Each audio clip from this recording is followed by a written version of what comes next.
আকাশবাণী খবর পড়ছি নমামি বসুরুদ্র। প্রথমে বিশেষ খবর। প্রধানমন্ত্রী আজ কংগ্রেসকে তীব্র কটাক্ষ করে আগামী লোকসভা নির্বাচনে বিরোধী দল কমপক্ষে 40টি আসন যাতে পায় সেজন্য প্রার্থনা করেছেন। রাষ্ট্রপতির যৌথ অভিভাষণের উপর ধন্যবাদ সূচক প্রস্তাব জ্ঞাপন করে নরেন্দ্র মোদী বলেন, গত 10 বছরে তাঁর সরকারের নেওয়া নির্ণায়ক সিদ্ধান্তগুলির জন্য তার সরকার চিরস্মরণীয় হয়ে থাকবে। কেন্দ্রীয় মন্ত্রী অর্জুন রাম মেঘওয়াল বলেছেন, এনডিএ জমানায় কেন্দ্রের বাজেট কখনোই কোনো রাজ্যের বরাদ্দে ভেদাভেদ করেনি। বারবার ইডির তলব এড়ানোয় দিল্লির মুখ্যমন্ত্রী অরবিন্দ কেজরিওয়ালকে রাউস এভিনিউ আদালতে হাজির হওয়ার সমন জারি করা হয়েছে। বিহারে একটি সরকারি স্কুলে মিড ডে মিল খেয়ে 184 জন পড়ুয়ার অসুস্থ হয়ে পড়ার ঘটনায় রাজ্য সরকারকে নোটিশ পাঠিয়েছে জাতীয় মানবাধিকার কমিশন। দেশের সাধারণ নির্বাচনের প্রাক্কালে আজ পাকিস্তানের বালুচিস্তান প্রদেশে পরপর 2টি বিস্ফোরণের ঘটনায় কমপক্ষে 26 জনের মৃত্যু হয়েছে। জসপ্রীত বুমরা প্রথম ভারতীয় পেস বোলার হিসেবে আইসিসি টেস্ট বোলারদের র্যাঙ্কিংয়ে শীর্ষ স্থান দখল করেছেন। আর বিস্তারিত খবরে প্রধানমন্ত্রী নরেন্দ্র মোদী আজ কংগ্রেসকে তীব্র কটাক্ষ করে আগামী লোকসভা নির্বাচনে বিরোধী দল কমপক্ষে 40টি আসন যাতে পায় সেজন্য প্রার্থনা করেছেন। তিনি এ ব্যাপারে পশ্চিমবঙ্গের মুখ্যমন্ত্রী মমতা ব্যানার্জির কথিত মন্তব্যের অবতারণা করেন। সম্প্রতি মমতা ব্যানার্জি বলেছিলেন, দেশের অন্যতম পুরনো এই দল আগামী লোকসভা নির্বাচনে 40টি আসনেরও গণ্ডি পেরোতে পারবেন না। শ্রী মোদী আজ রাজ্যসভায় বাজেট অধিবেশনে রাষ্ট্রপতি যৌথ অভিভাষণের উপর ধন্যবাদ সূচক প্রস্তাব জ্ঞাপন করে এ ব্যাপারে বলেন, पश्चिम बंगाल से चैलेंज आई है कि कांग्रेस 40 पार नहीं कर पाए। मैं प्रार्थना करता हूं कि आप 40 बचा पाए। পরোক্ষে প্রাক্তন কংগ্রেস সভাপতি রাহুল গান্ধীকে আক্রমণ করে শ্রী মোদী অভিযোগ করেন, কংগ্রেস তাদের তথাকথিত যুবরাজের জন্য নিজস্ব স্টার্টআপ তৈরি করেছে, কিন্তু তা পুরোপুরি ব্যর্থ। কংগ্রেসের চিন্তা ভাবনার কোনো গ্রহণযোগ্যতাই এখন আর নেই। কংগ্রেসের শাসনকালে এক নির্বাচিত সরকারকে ফেলে দিয়ে তারা গণতান্ত্রিক ক্ষমতাকে কালিমালিপ্ত করেছিল।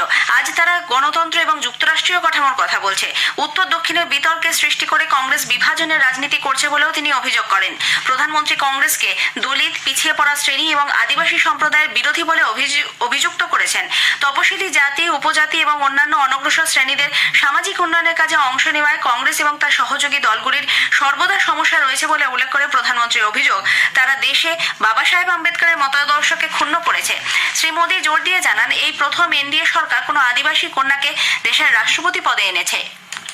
প্রাক্তন প্রধানমন্ত্রী জওহরলাল নেহরু একবার সংরক্ষণের বিরোধিতা করে মুখ্যমন্ত্রীদের চিঠিও দিয়েছিলেন বলে তিনি সভায় উল্লেখ করেন। বর্তমান সরকারের সাহসী এবং উল্লেখযোগ্য নীতি গ্রহণের ফলে ভারত বিশ্বের 5ম বৃহত্তম অর্থনীতির দেশ হয়ে উঠেছে বলে প্রধানমন্ত্রী প্রত্যয় ব্যক্ত করেন। তিনি বলেন, দেশের বিকাশের জন্য রাজ্যগুলির উন্নয়ন একান্ত প্রয়োজন। প্রতিটি কোণায় উন্নয়নের সুফল পৌঁছে গেছে। এনডিএ দেশে তৃতীয়বার সরকার গঠন করবে বলে দৃঢ় সংকল্প ব্যক্ত করে শ্রী মোদী বলেন, সবকা সাথ সবকা বিকাশ শুধুমাত্র একটি স্লোগান নয়, এটি তার গ্যারেন্টি। ইউপিএ জমানায় দেশের অর্থনৈতিক অবস্থা নিয়ে প্রশ্ন তোলেন শ্রী মোদী। তিনি বলেন, সে সময় ভারতের অর্থনীতি পক্ষাঘাতগ্রস্ত ছিল। গত 10 বছরে তার সরকারের নেওয়া নির্ণায়ক সিদ্ধান্তগুলির জন্য চিরস্মরণীয় হয়ে থাকবে বলে প্রধানমন্ত্রী উল্লেখ করেছেন। देश बदलाव के 10 साल के अनुभव को देखा है। एक क्षेत्र में जो बदलाव देखा है वो तेज गति से बदलाव, जीवन के हर क्षेत्र में नई ऊंचाइयां, नई ताकत प्राप्त होने वाली है और हर संकल्प को सिद्धि तक पहुंचाना ये हमारी कार्यशैली का हिस्सा है। লোকসভায় আজ 2024-25 সালের অন্তর্বর্তী বাজেট নিয়ে আলোচনা হয়। এর সূত্রপাত করে কংগ্রেস নেতা শশী থারুর দেশে কর্মসংস্থানের বিষয়ে সরকারের কড়া সমালোচনা করেন। তিনি বলেন, বর্তমান সময়ে দেশে বেকারত্ব এক অন্য মাত্রায় পৌঁছেছে গত 45 বছরের মধ্যে, যা সর্বাধিক। নোটবন্দি এবং জিএসটি যথাযথভাবে পরিকল্পনা বা চালু করা হয়নি বলেও তিনি উল্লেখ করেন। আলোচনায় অংশ নিয়ে বিজেপির নিশিকান্ত দুবে প্রধানমন্ত্রী নরেন্দ্র মোদী সরকার চালনাকে প্রশংসা করে দেশকে বিভক্ত করার জন্য কংগ্রেসের সমালোচনা করেছেন। ওই দল ভারতকে ভোট ব্যাংকের নিরিখে উত্তর দক্ষিণে ভাগ করছে বলেও তার অভিযোগ। 2004 থেকে 2014 সাল পর্যন্ত ইউপিএ জমানার নানা দুর্নীতির কথা তিনি সভায় উল্লেখ করেন। তৃণমূল কংগ্রেসের জহর সরকার বলেন, এই বাজেট পুরোপুরিভাবে ঋণের ওপর নির্ভরশীল। কেন্দ্রীয় মন্ত্রী অর্জুন রাম মেঘওয়াল বলেছেন, গত 10 বছরে কেন্দ্রের বাজেটে কখনোই কোনো রাজ্যের বরাদ্দে ভেদাভেদ করা হয়নি। সংসদ ভবনের বাইরে আজ সাংবাদিকদের সামনে তিনি অভিযোগ করেন, বাজেটে যথাযথ বরাদ্দ না পাওয়ার দাবি করা বিরোধীদের স্বভাব হয়ে দাঁড়িয়েছে।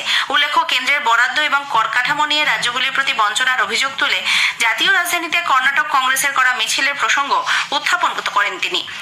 নির্বাচন কমিশন মহারাষ্ট্রের 6টি আসনে আসন্ন রাজ্যসভা নির্বাচনের কথা মাথায় রেখে শরদ পাওয়ারের নতুন রাজনৈতিক দল ন্যাশনালিস্ট কংগ্রেস পার্টি শরৎচন্দ্র পাওয়ারের নামকে স্বীকৃতি দিয়েছে। এর আগে আজ শরদ পাওয়ার তার নতুন দলের জন্য 3টি নামের তালিকা নির্বাচন কমিশনকে জমা দিয়েছিল। রাষ্ট্রপতি দ্রৌপদী মুর্মু আজ দিল্লি মেট্রো সফর করেন। এনসিএমসি রূপে কার্ড ব্যবহার করে Kashmere Gate, Raja Nahar Singh Violet Line করিডোরে সেন্ট্রাল সেক্রেটারিয়েট মেট্রো স্টেশন থেকে তিনি ট্রেনে ওঠেন। নেহেরু প্লেস মেট্রো স্টেশন থেকে ফিরে আসেন সেন্ট্রাল সেক্রেটারিয়েটে। গোটা সফরে রাষ্ট্রপতি স্কুল পড়ুয়াদের সঙ্গে কথা বলেছেন, জানতে চান তাদের ভবিষ্যৎ লক্ষ্যের ব্যাপারেও। তিনি সেন্ট্রাল সেক্রেটারিয়েট মেট্রো স্টেশন থেকে অমৃত উদ্যান এবং 35 নম্বর গেটের মধ্যে চলাচলকারী শাটল বাস পরিষেবার সূচনা করেন। অমৃত উদ্যানে আসা পর্যটকদের জন্য সকাল 9:30 থেকে বিকেল 5টা পর্যন্ত প্রতি 30 মিনিট অন্তর এই বাস চলবে। উল্লেখ্য, প্রতিভা পাটিলের পর শ্রীমতী মুর্মু দ্বিতীয় রাষ্ট্রপতি যিনি দিল্লি মেট্রোয় সফর করলেন। বিদেশমন্ত্রী ডক্টর এস জয়শঙ্কর আজ নতুন দিল্লির গায়নার প্রধানমন্ত্রী মার্ক ফিলিপসের সঙ্গে সাক্ষাৎ করেন। সোশ্যাল মিডিয়ার এক পোস্টে ডক্টর জয়শঙ্কর বলেন, অর্থনীতি, শক্তি, নিরাপত্তা এবং উন্নয়ন বিষয়ে দুদেশের অংশীদারিত্ব নিয়ে তাদের মধ্যে আলোচনা হয়েছে। ক্যারিকম এবং রাষ্ট্রসংঘের বিষয়েও মত বিনিময় করেন তারা। উল্লেখ্য, 6 দিনের সফরে গত সন্ধ্যায় নতুন দিল্লি পৌঁছন গায়নার প্রধানমন্ত্রী। আন্তর্জাতিক প্রতিরক্ষা প্রদর্শনী WDS 2024 অংশ নিতে প্রতিরক্ষা প্রতিমন্ত্রী অজয় ভাট রিয়াদ সফর করছেন। ভারতীয় প্রতিনিধি দলের নেতৃত্ব দিচ্ছেন তিনি। 5 দিনের এই প্রদর্শনী অংশগ্রহণকারী কোম্পানিগুলির মধ্যে আন্তর্জাতিক স্তরে সহযোগিতার একটি গুরুত্বপূর্ণ মঞ্চ হয়ে উঠবে বলে মনে করা হচ্ছে। প্রতিরক্ষা ক্ষেত্রে সাম্প্রতিক প্রযুক্তিগুলি এখানে তুলে ধরা হয়েছে। কেন্দ্রীয় পেট্রোলিয়াম ও প্রাকৃতিক গ্যাস এবং আবাসন ও নগরোন্নয়ন মন্ত্রী হরদীপ সিং পুরী আন্তর্জাতিক অস্থিরতার মধ্যেও পেট্রোল ও ডিজেলের দাম স্থির থাকায় সন্তোষ প্রকাশ করেছেন। গোয়ায় আয়োজিত ইন্ডিয়া এনার্জি উইকের অনুষ্ঠানে যোগ দেন তিনি। এর আগে জ্বালানি নিরাপত্তা নিয়ে একটি আলোচনায় মন্ত্রী চিরাচরিত ও দূষণমুক্ত জ্বালানির ব্যবহারে সমতা আনার কথা বলেন।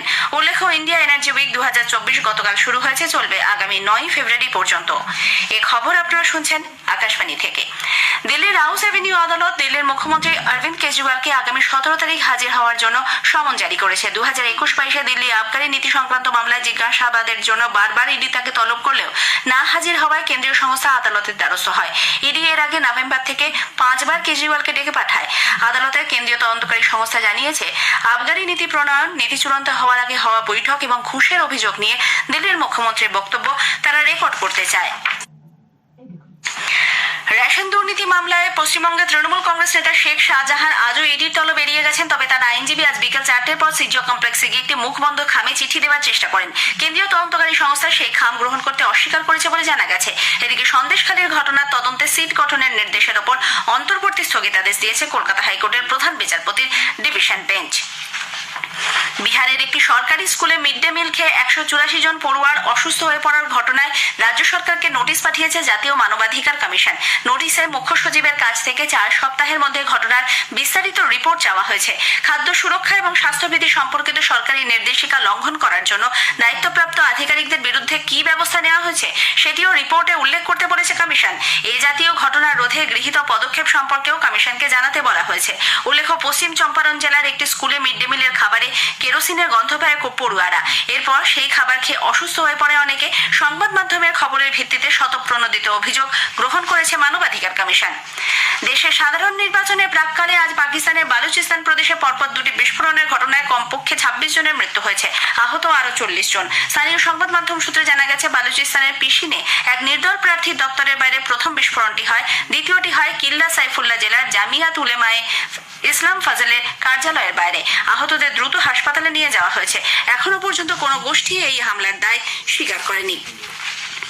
ইউক্রেনের কিভ সহ অন্যান্য শহরে রাশিয়ার ক্ষেপণাস্ত্র হামলায় কমপক্ষে 3 জনের মৃত্যু হয়েছে, আহত 11। ইউক্রেনের সেনাবাহিনী জানিয়েছে, রাশিয়া আজ 64টি ক্ষেপণাস্ত্র এবং ড্রোন হামলা চালায়, যার মধ্যে 44টি প্রতিরোধ করা গেছে। গোটা দেশে জারি করা হয়েছে আকাশপথে আক্রমণের সতর্কবার্তা।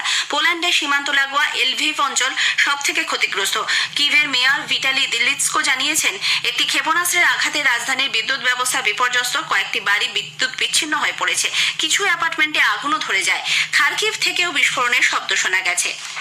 জসপ্রীত বুমরা প্রথম ভারতীয় পেস বোলার হিসেবে আইসিসি টেস্ট বোলারদের র্যাঙ্কিংয়ে শীর্ষ স্থান দখল করেছেন। একই সঙ্গে বিশন সিং বেদি, রবীন্দ্র জাদেজা, রবিচন্দ্রন অশ্বিনের পর জসপ্রীত বুমরা চতুর্থ ভারতীয় বোলার হিসেবে টেস্ট বোলারদের ক্রমতালিকায় শীর্ষস্থান দখল করলেন। আইসিসির তরফে জানানো হয়েছে, বিশাখাপত্তনমে ভারত ও ইংল্যান্ডের মধ্যে দ্বিতীয় ক্রিকেট টেস্টে 91 রান দিয়ে 9 উইকেট নিয়ে ভারতের জয় উল্লেখযোগ্য অবদান রাখার সুবাদে বুমরা শীর্ষস্থানে উঠে এলেন। শেষ করার আগে খবরের বিশেষ কিছু অংশ আরও একবার। প্রধানমন্ত্রী আজ কংগ্রেসকে তীব্র কটাক্ষ করে আগামী লোকসভা নির্বাচনে বিরোধী দল কমপক্ষে 40টি আসন যাতে পায় সেজন্য প্রার্থনা করেছেন। রাষ্ট্রপতির যৌথ অভিভাষণের উপর ধন্যবাদ সূচক প্রস্তাব জ্ঞাপন করে নরেন্দ্র মোদী বলেন, গত 10 বছরে তাঁর সরকারের নেওয়া নির্ণায়ক সিদ্ধান্তগুলির জন্য চিরস্মরণীয় হয়ে থাকবে। কেন্দ্রীয় মন্ত্রী অর্জুন রাম মেঘওয়াল বলেছেন, এনডিএ জমানায় কেন্দ্রের বাজেটে কখনোই কোনো রাজ্যের ক্ষেত্রে বরাবরের বিষয়ে ভেদাভেদ করা হয়নি। খবর শেষ হলো।